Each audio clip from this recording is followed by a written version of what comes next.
नमस्कार, आप देख रहे हैं द क्रेडिबल न्यूज। मैं हूं शालिनी। यूपी में लव जिहाद और लैंड जिहाद की अपार सफलता के बाद अब हमारे बुलडोजर बाबा यानी योगी आदित्यनाथ जी असम के मैदान में उतरे हैं।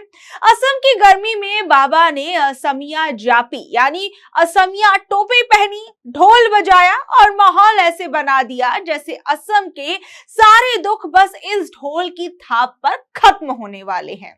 योगी आदित्यनाथ ने बरछला में दहाड़ते हुए कहा कि बीजेपी घुसपैठियों को निकाल कर बाहर करती है, पर साहब 10 साल से तो आपकी डबल इंजन वाली सरकार ही असम के अंदर है। उसके बावजूद अब तक घुसपैठिया असम से बाहर क्यों नहीं जा पाए हैं और इसका एक एक्यूरेट डेटा अभी तक क्यों असम सरकार उपलब्ध नहीं करा पाई है कि पिछले 10 सालों में हमने इतने लोगों को बाहर का रास्ता दिखा दिया है।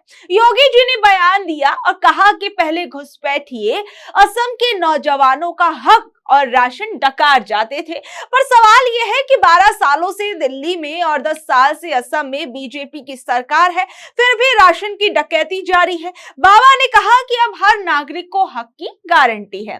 सीएम योगी ने कहा कि डबल इंजन सरकार ने तय किया है कि असम को घुसपैठ का अड्डा नहीं बनने देंगे और दंगाइयों को निकाल कर बाहर करेंगे।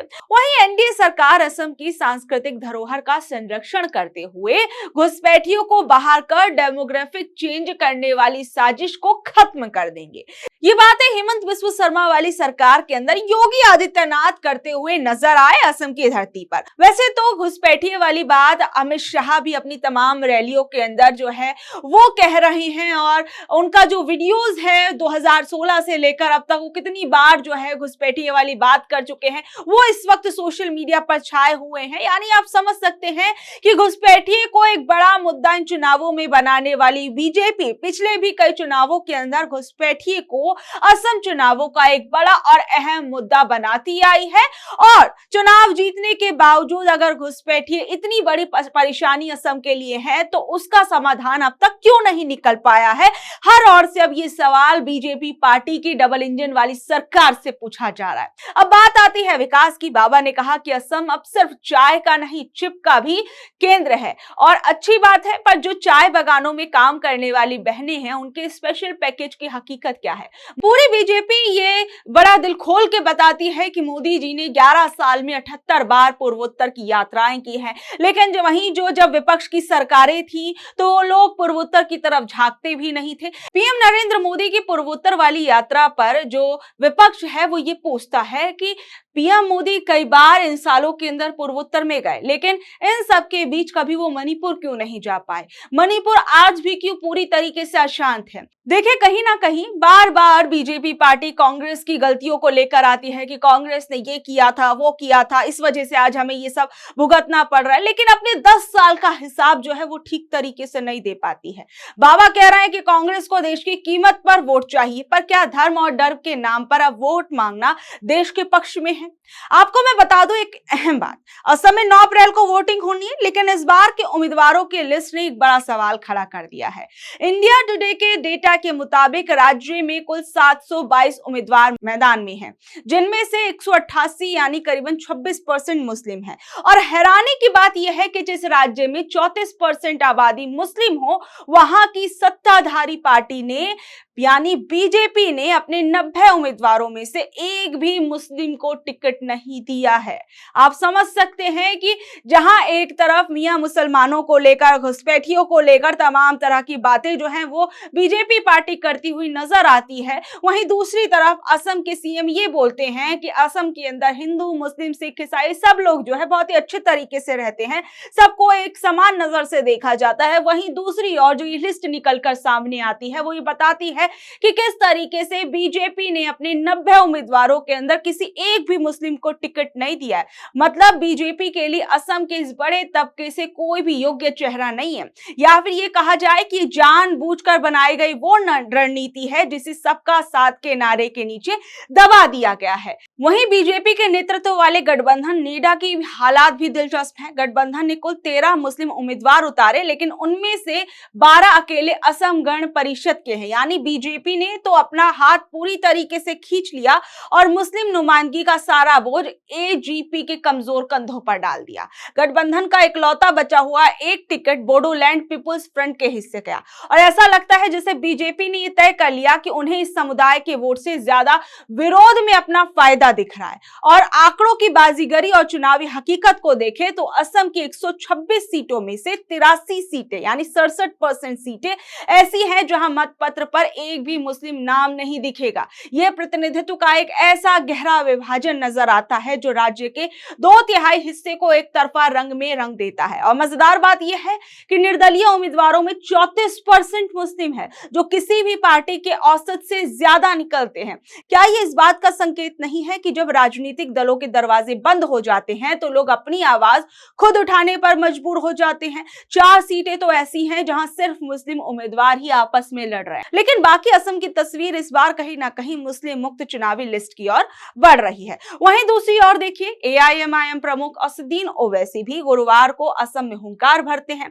राज्य में बदरुद्दीन अजमल की अगुवाई और एआईयूडीएफ के प्रचार के लिए वो असम पहुंचते हैं। ओवैसी ने नगांव और मोरीगांव में भी कई सभाएं की। मोरीगांव में असदुद्दीन ओवैसी ने असम के मुख्यमंत्री हेमंत बिस्व शर्मा को निशाने पर लिया। ओवैसी ने कहा कि यहाँ के मुख्यमंत्री बोलते हैं कि हमारी कमर तोड़ देंगे, हमारा जीना हराम कर देंगे, हमें खत्म करने वाले। ये सुन ले कि दुनिया जब तक जिंदा रहेगी, जब तक मियां जिंदा रहेगा। इस दौरान वो क्या कुछ कह रहे थे, जरा सुनिए।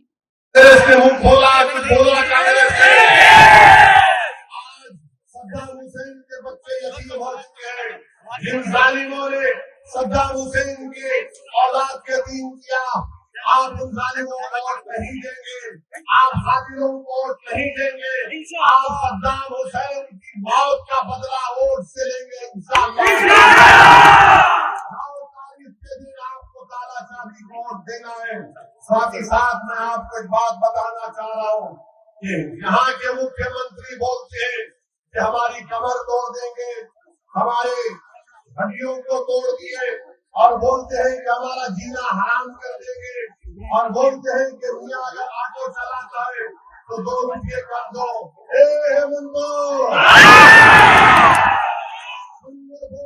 चाहिए तो जनता से चंदा करके नहीं मालूम था कि तुमको 2 रुपये की इतनी सख्त जरूरत है। दुनिया उस वक्त तक जिंदा रहेगी जब तक दुनिया जिंदा रहेगा। हम जिंदा रहेंगे, ला इलाहा इल्लल्लाह। हम किसी से डरने वाले नहीं हैं। आज जुल्म कर रहे हैं, अल्लाह इंसाफ करेगा इंशाअल्लाह।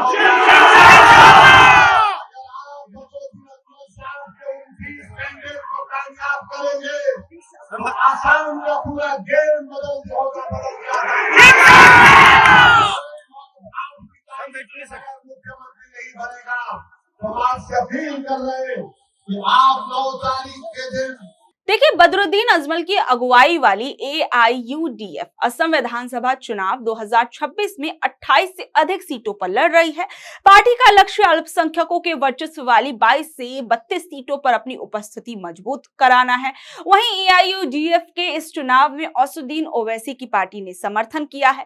2021 के चुनाव में पार्टी ने 16 सीटें जीती, लेकिन इस बार वो अपने दम पर या कहें कि नए समीकरणों के साथ चुनाव मैदान में है। वहीं असम में 126 सीटों के लिए मतदान होना है। कांग्रेस ने बीजेपी को सत्ता से हटाने के लिए कई छोटे दलों से इस बार गठबंधन किया हुआ है। पार्टी ने राज्य में गौरव गोगोई के चेहरे को आगे किया हुआ है और इस बार तीनों गोगोई जो है कह सकते हैं कि असम चुनावों के अंदर आगे रखे गए हैं कांग्रेस पार्टी की तरफ से। इस बार यह भी देखा जाएगा कि ये जो त्रिमूर्ति गोगोई हैं एक तरीके से किस तरीके से हेमंत बिस्व शर्मा की पार्टी को कड़ा मुकाबला देते हैं। इस बीच बारपेटा में एआईएमआईएम प्रमुख ओवैसी ने शर्मा के बयान और राज्य सरकार की नीतियों पर कड़ा पलटवार किया और कहा कि हेमंत बिस्व शर्मा जो कह रहे हैं वो असंवैधानिक है।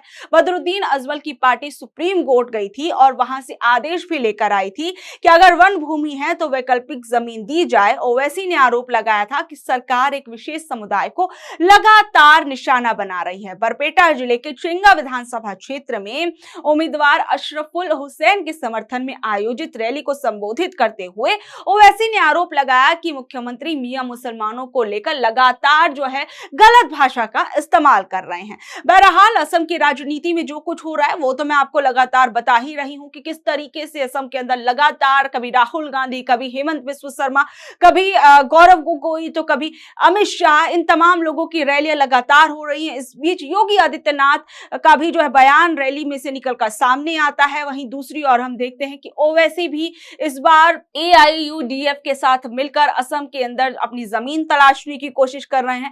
बहरहाल आप लोग इस बार असम के राजनीतिक समीकरण को किस तरीके से देख रहे हैं, नीचे दे कमेंट बॉक्स में जरूर बताइएगा।